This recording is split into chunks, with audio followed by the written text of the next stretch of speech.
ओम शांति। मैं और मेरेपन का संपूर्ण त्याग करने वाली मैं आत्मा सच्ची तपस्वी आत्मा हूँ।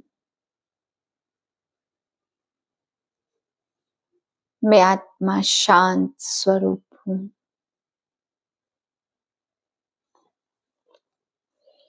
आज बाबा हम बच्चों को समझाते, बच्चे बाप तुम्हें कुछ और मेहनत नहीं देते हैं, 16 कला संपूर्ण बनने की मेहनत करनी है। इस पढ़ाई से तुम यह मत मेहनत करते हो तो बहुत ऊंचा पद पाते हो। फिर बाबा समझाते 3 धाम सदैव याद रखने हैं। अभी तुम इस दुख धाम में हो, फिर शांति धाम जहाँ आत्मा ही रहती वहां जाएंगे। उसके बाद तुम बच्चे सुख धाम में जाएंगे, जहां जाने के लिए तुम बच्चे पुरुषार्थ कर रहे हो। फिर बाबा समझाते बच्चे माया तुमसे उल्टा सुल्टा काम करा लेगी, इसलिए माया से बड़ा सावधान रहना है, क्योंकि आज हम ऐसा कर्म कर लेंगे जो बाद में फिर पछताना पड़ेगा, फिर दास दासी का पद पाएंगे। इसलिए बाबा कहते हैं ऐसी माया सिर पे ना बैठे, माया का बहुत बहुत खबरदारी रखनी है। फिर बाबा ने समझाया कि मैं और मेरेपन की संपूर्ण आहुति देना है, तभी तुम बच्चे समान बन सकते हैं। आज की पॉइंट है, मनसा द्वारा सकाश तब दे सकेंगे जब निरंतर एक रस स्थिति में स्थित होने का अभ्यास होगा। इसके लिए पहले व्यर्थ संकल्पों को शुद्ध संकल्पों में परिवर्तित करो, फिर माया द्वारा आने वाले अनेक प्रकार के विघ्नों को ईश्वरीय लगन के आधार पर समाप्त करो। एक बाप दूसरा न कोई, इस पाठ द्वारा एकाग्रता की शक्ति को बढ़ाओ। ओम शांति।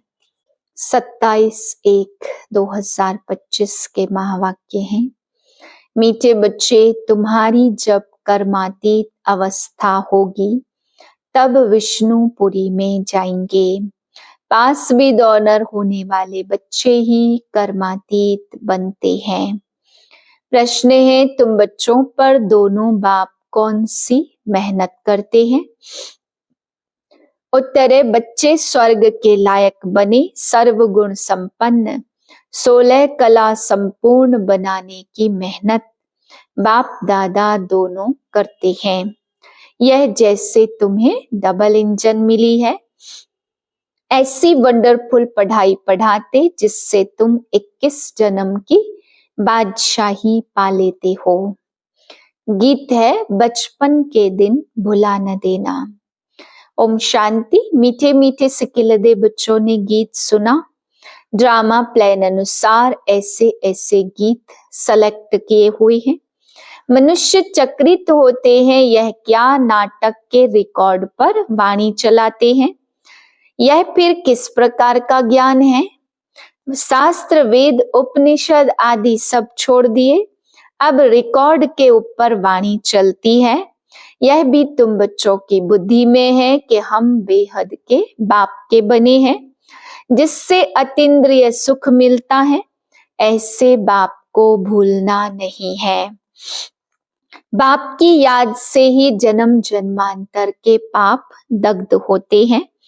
ऐसे न हो जो याद को छोड़ दो और पाप रह जाएं, जैसे फिर पद भी कम हो जाएगा। ऐसे बाप को तो अच्छी रीति पुरुषार्थ याद करने का पुरुषार्थ करना चाहिए। जैसे सगाई होती है तो एक दो को याद करते हैं। तुम्हारी भी सगाई हुई है, फिर तुम जब कर्मातीत अवस्था को पाते हो तब विष्णुपुरी में जाएंगे।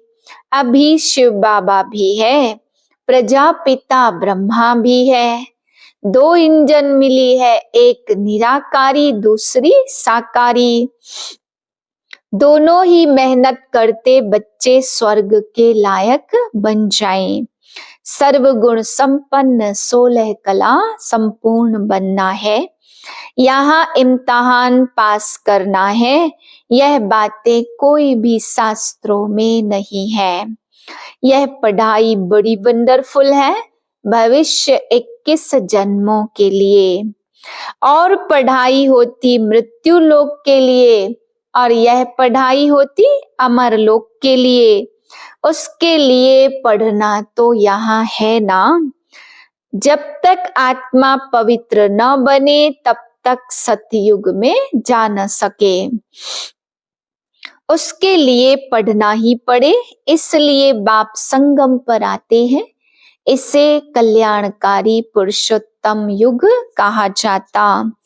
जबकि तुम कौड़ी से हीरे जैसा बनते हो, इसलिए श्रीमत पर चलते रहो। श्री श्री शिव बाबा को ही कहा जाता। माला का अर्थ भी बच्चों को समझाया है। ऊपर में फूल है शिव बाबा और फिर है युगल मेरो।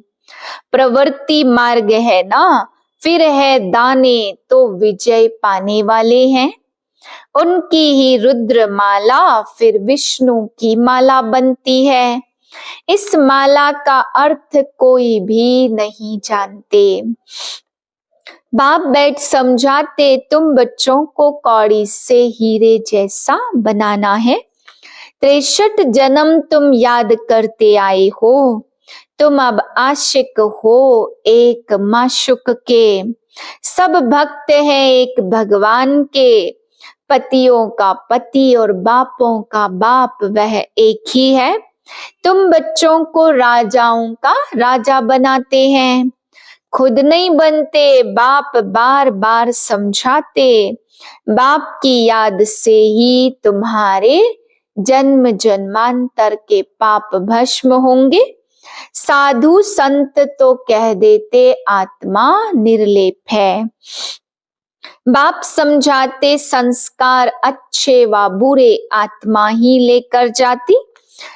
वह कह देते, बस जिधर देखता हूँ सब भगवान ही भगवान है। भगवान की ही यह सब लीला है।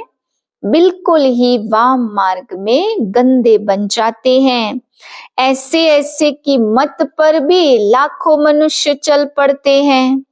यह भी ड्रामा में नूद है। हमेशा बुद्धि में 3 धाम याद रखो।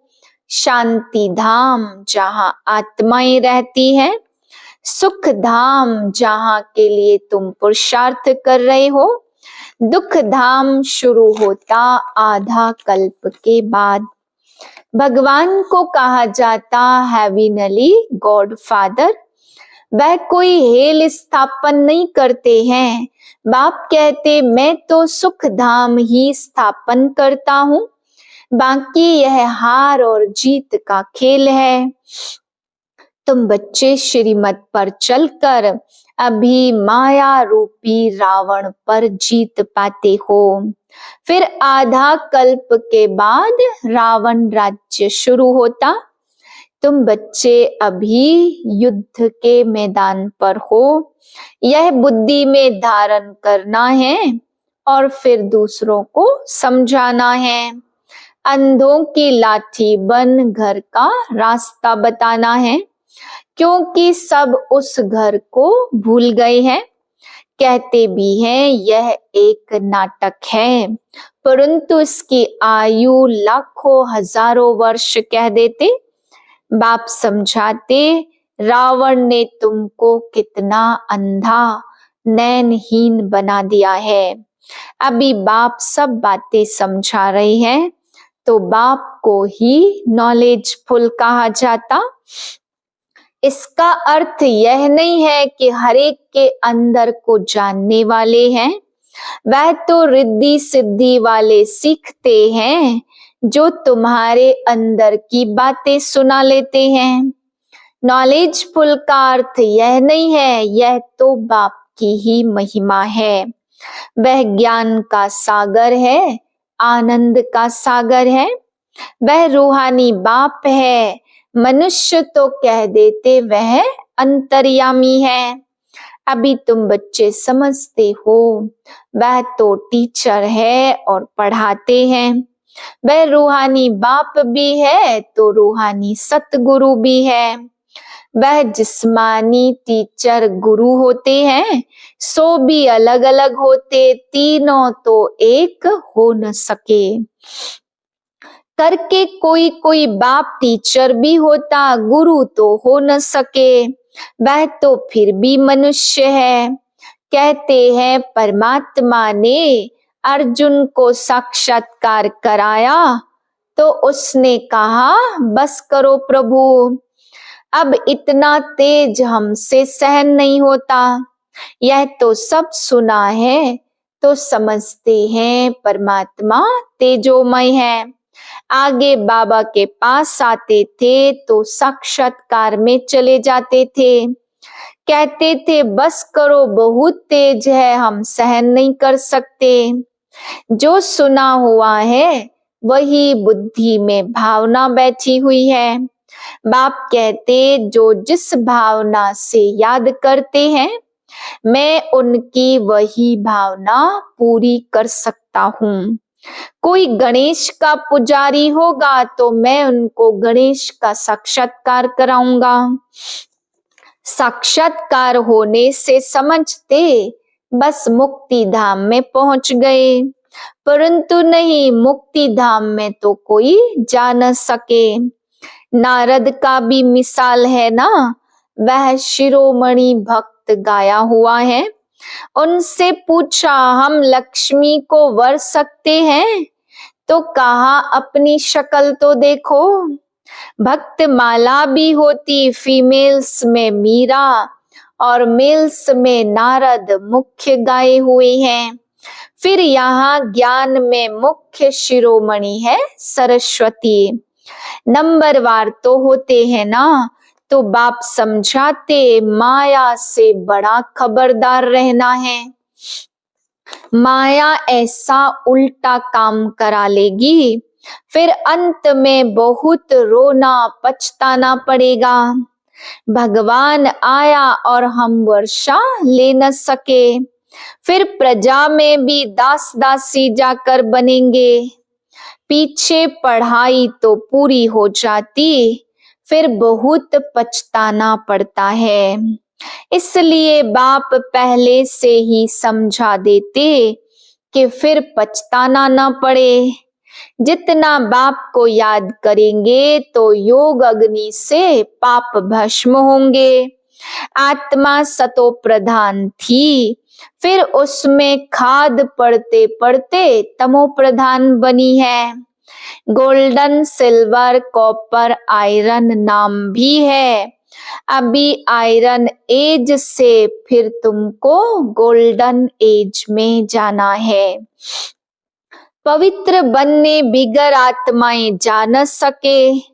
सतयुग में प्योरिटी थी तो पीस प्रॉस्पर्टी भी थी। यहाँ प्योरिटी नहीं तो पीस प्रॉस्पर्टी भी नहीं। रात दिन का फर्क है।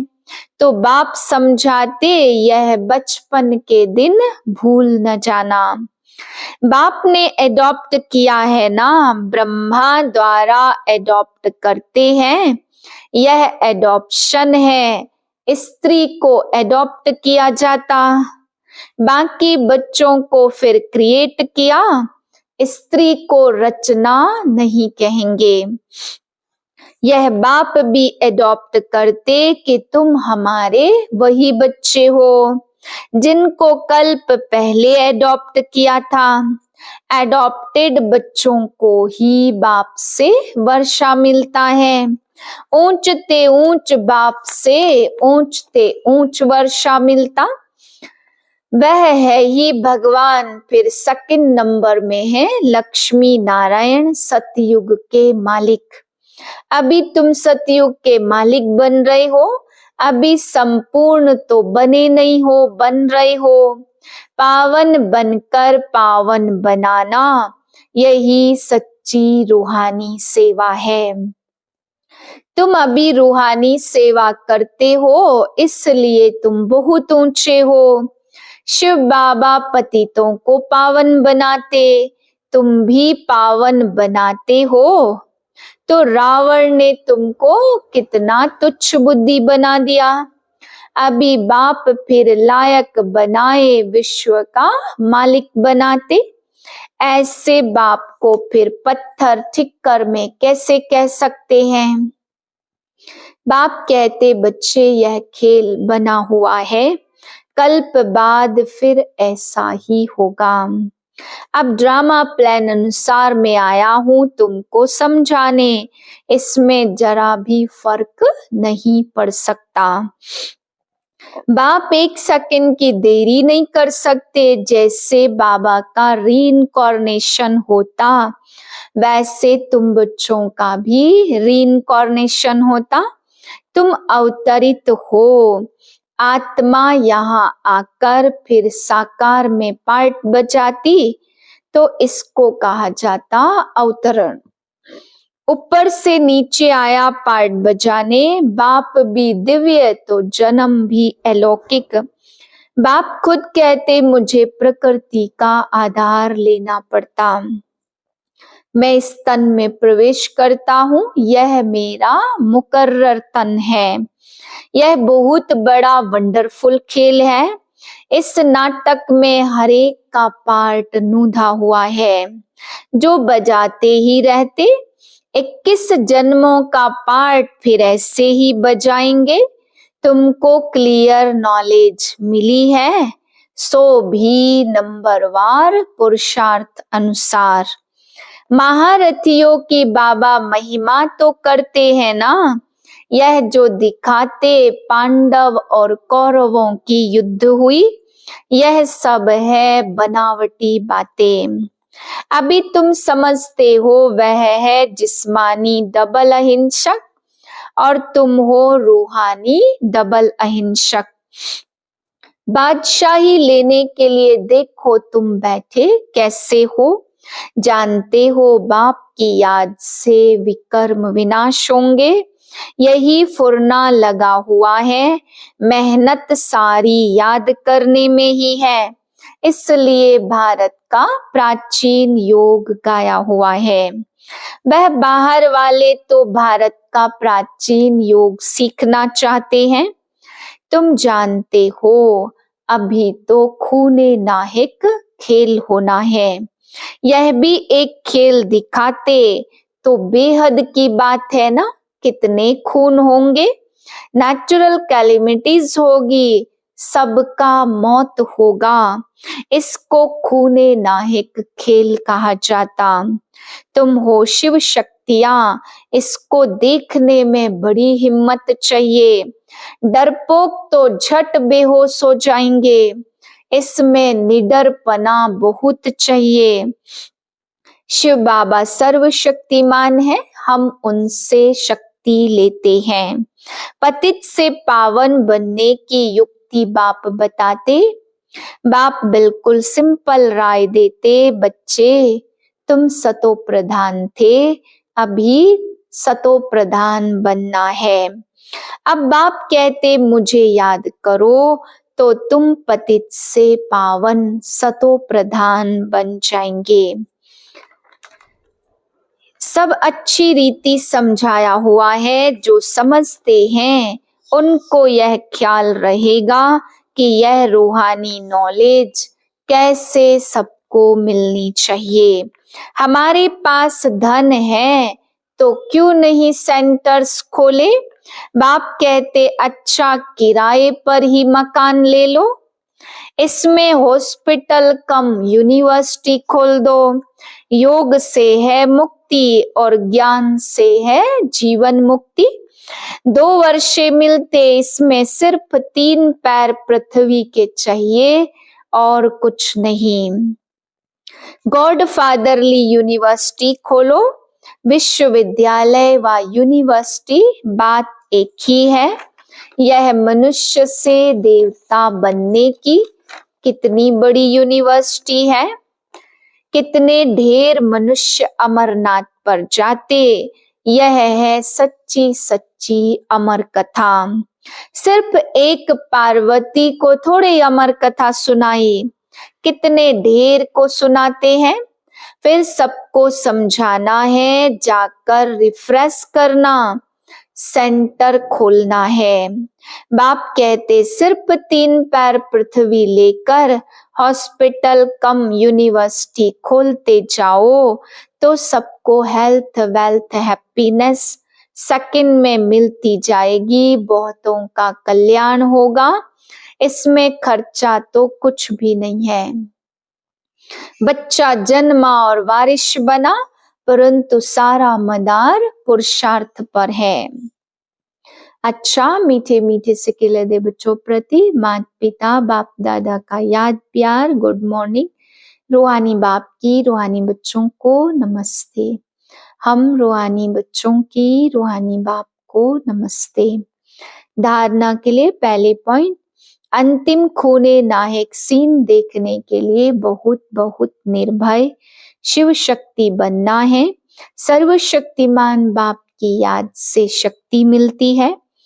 दूसरी पॉइंट है, पावन बनकर पावन बनाने की सच्ची रूहानी सेवा करनी है। डबल अहिंसक बनना है। अंधों की लाठी बन सबको घर का रास्ता बताना है। वरदान है, मैं और मेरेपन को समाप्त कर समानता व संपूर्णता का अनुभव करने वाले सच्चे त्यागी भव। हर सेकंड हर संकल्प में बाबा बाबा याद रहे, मैंपन समाप्त हो जाए। जब मैं नहीं तो मेरा भी नहीं, मेरे स्वभाव, मेरे संस्कार, मेरी नेचर, मेरा काम या ड्यूटी, मेरा नाम, मेरी शान, जब यह मैं और मेरापन समाप्त हो जाता तो यही समानता और संपूर्णता है। यह मैं और मेरेपन का त्याग ही बड़े से बड़ा सूक्ष्म त्याग है। इस मैंपन के अश्व को अश्वमेघ यज्ञ में स्वाहा करो, तब अंतिम आहुति पड़ेगी और विजय के नगाड़े बजेंगे।